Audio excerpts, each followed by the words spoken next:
I just can't see why London needs to expand City Airport, Luton Airport, Stansted Airport, Heathrow Airport, as well as Gatwick Airport. And I suspect that the new Prime Minister might have views about that, given that he's already opened number 10 North. And I think we do need to take a balanced approach. We do need to invest in the rest of the country. Hundreds of millions of passengers fly in and out of London's airports every single year. It's not a surprise. The capital is a hub for both trade and tourism, and demand remains consistently high. To take advantage of the economic opportunities that more flights may bring, ministers have thrown their support behind airport expansions, not only at Heathrow, but Gatwick, Stansted, Luton, and, just a stone's throw from City Hall, London City Airport. The Mayor of London has been firm in his opposition to these expansions on environmental concerns, while the London Assembly has sought to hold officials to account both on the impacts to the climate and on Londoners living nearby these airports. One ardent campaigner responsible for this is Leonie Cooper, a Labour member of the London Assembly and former chair of the London Assembly Environment Committee. Leonie, welcome to the London Brief. Thank you. Leonie, I just want to start with the airport that is most near City Hall. Sometimes you can hear the flights over during meetings. And it's got a potential expansion from 6.5 million flights per year to 9 million. You can leave the building and you can sort of see planes flying overhead. And they want to put on more weekend and early morning flights. And of course, unsurprisingly, both Newham residents and of course climate campaigners aren't particularly happy with this.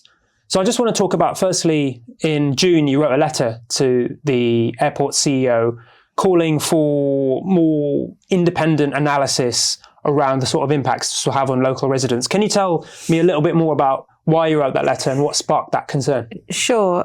As well as City Hall being moved to the Royal Docks from March 2022, anyone who's known that part of Newham for a number of years can see that there's been an absolutely massive increase in the number of houses that are all around the Royal Docks and Silvertown. And there's going to be more because there's a lot more planned. And so to talk about expanding City Hall right in the middle of what is becoming a more and more dense area for population without doing a proper, robust, independent analysis of the impacts of particularly noise. And we do know now that noise impacts, particularly when people are trying to sleep, are very, very bad. So at the moment, there are lengthy periods of respite, and there are times when people can get respite from the planes. But if we carry on expanding City Airport, London City Airport, I just don't think that's going to work for people that live near the airport. And it's not just the noise, it's also the vibrations that you get as well, that sort of rumble. And they're talking about the planes taking off very steeply. And I think that is going to cause problems of its own. I think proponents of this expansion will say that, of course, it's a trade-off between the noise and then the environment, but also on the other side, you have the economic impacts. And it's probably worth noting that the letter you sent was not signed off by a couple of members on the committee, including the Conservative Assembly member, Thomas Tyrrell. How do you respond to those who say it's just worth the growth? That impact is worth our economy growing at a time when I guess both London and the country needs it?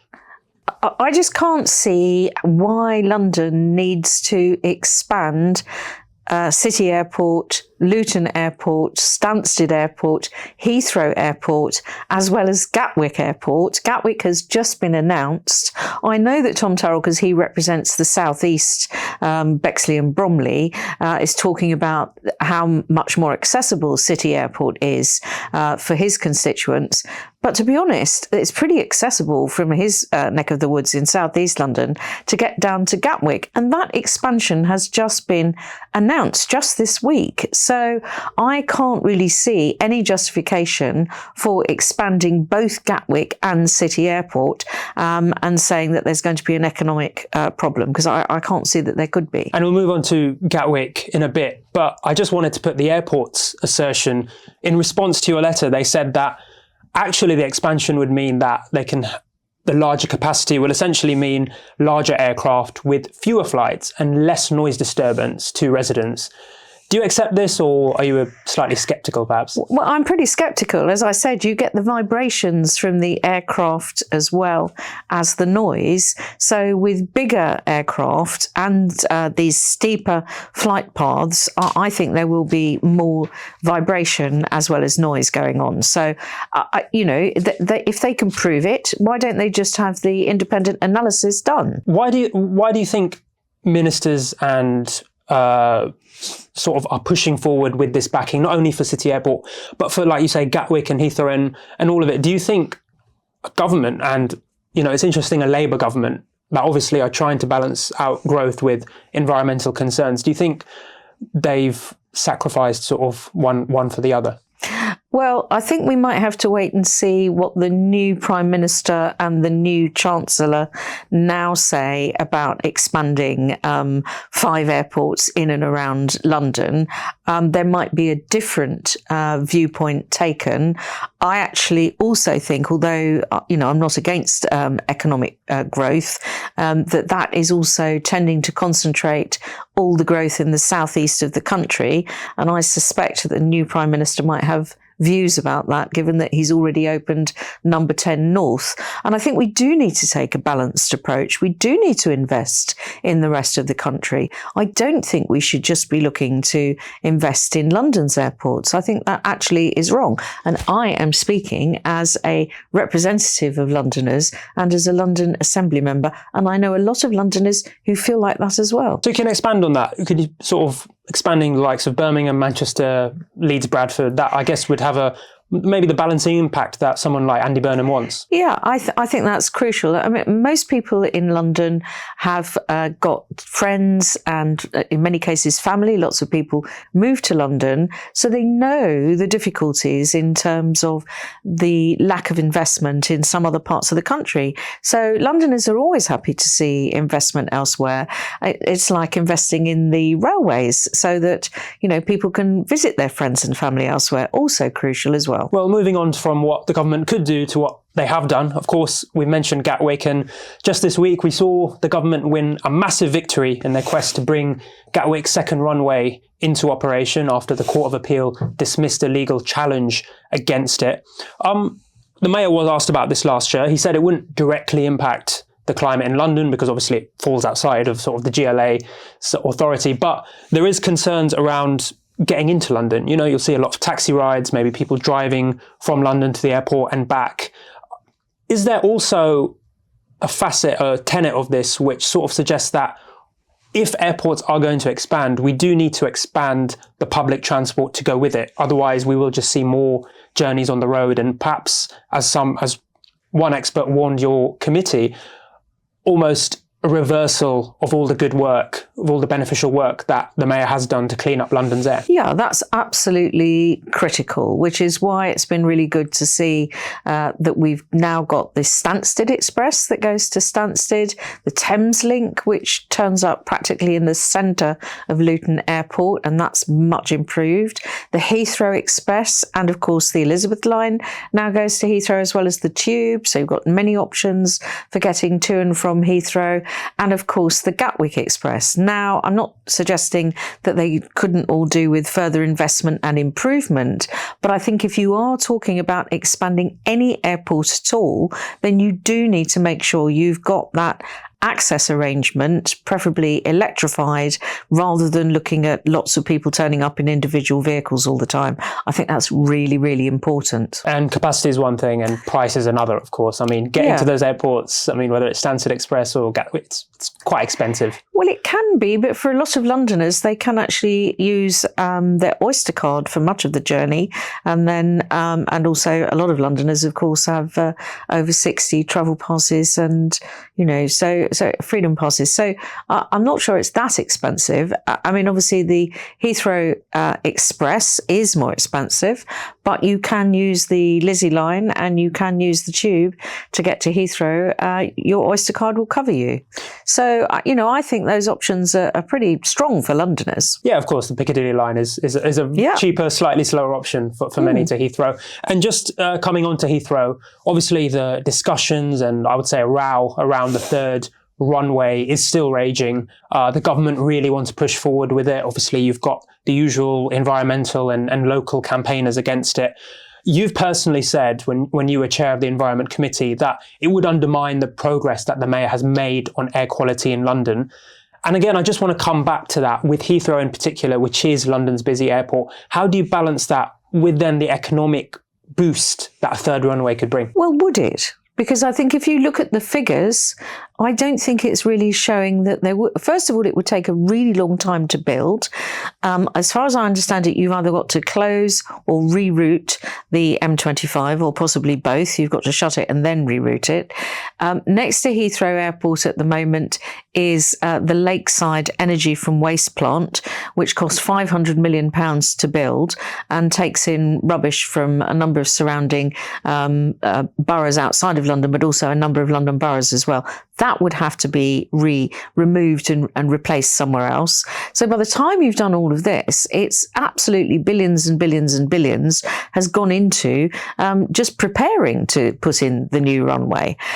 Plus, of course, all the arguments about noise and vibration and climate impacts are all there. I think we're much closer if we do want that expansion, and the government has just approved it.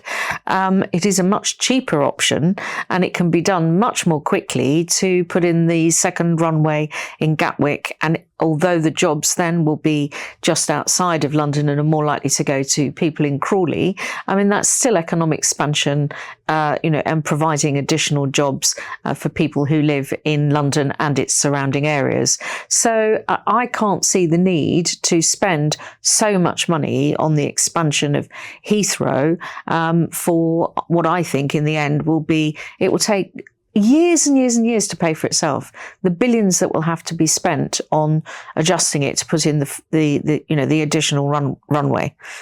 I just don't see that the benefit is there. And you mentioned jobs, obviously. The GMB union have been very supportive of a third runway. It's quite interesting seeing sort of maybe Labour London Assembly members come into maybe slight conflict on this issue with unions who, of course, usually back the party. Have you had conversations with them? Do you understand their concerns? I guess a desire for more jobs is universal, but sure. Again, could they maybe be shifted to Gatwick instead of being at Heathrow? I've spoken to the GMB and also to Unite the Union many times over the issue of Heathrow expansion. They're pretty clear about what my view is. And one of the things that you need to do if you're moving away from where we are now to where we need to be, which is the Mayor's accelerated pathway towards net zero by 2030, you do need to think about what are going to be the jobs of the future. And that isn't necessarily just employing people doing jobs in airports, because a lot of the jobs in airports are, they're not great jobs, working for, the kind of organisations that prepare the food to go onto flights or moving luggage around or there's lots of jobs that people can do instead that would be equivalent or much better. There's lots more jobs coming down the track in the new field of sustainability that I think people would find as fulfilling, if not more so. And just finally, we touched on it slightly before, yourself, your Labour group and the Mayor are, of course, firmly in opposition to many of these expansions. The current Labour government is a slight wait and see with the new Prime Minister, but under Keir Starmer was obviously for these expansions. Why, again, whether it's be on net zero or growth, why do you think there is a disconnect there? I wouldn't call it a disconnect. I would say it's more of an ongoing dialogue. just as there's been an ongoing dialogue within the Conservative Party, because actually it was Theresa May, when she was the Prime Minister, who put in place a lot of the net zero targets that Kemi Badenoch, the current Conservative leader, is saying that she doesn't like. So I think it's an ongoing dialogue both between the parties but also internally within the parties. I think we all know, given the incredible forest fires all over France and Spain, I get alerts from the London Fire Brigade. There are grass fires taking place even as we speak in various corners of London. We've had fires in Scotland in the Cairngorms. You know, we know that the climate is changing. We know that we need to change the way that we live, and we can't just carry on expanding airports and forever running around in fossil fuel run cars. So we do know that we need to change, and it's a dialogue about how do we get from where we are now to where we want to be. And lastly, do you have a message for Andy Burnham on the issue? Look at it very carefully, and if you feel the need to rethink expansion at Heathrow and expansion at City Airport, there are a lot of Londoners who will be very happy with you making that decision. Leonie Cooper, thank you very much for joining us on the London Brief. Pleasure.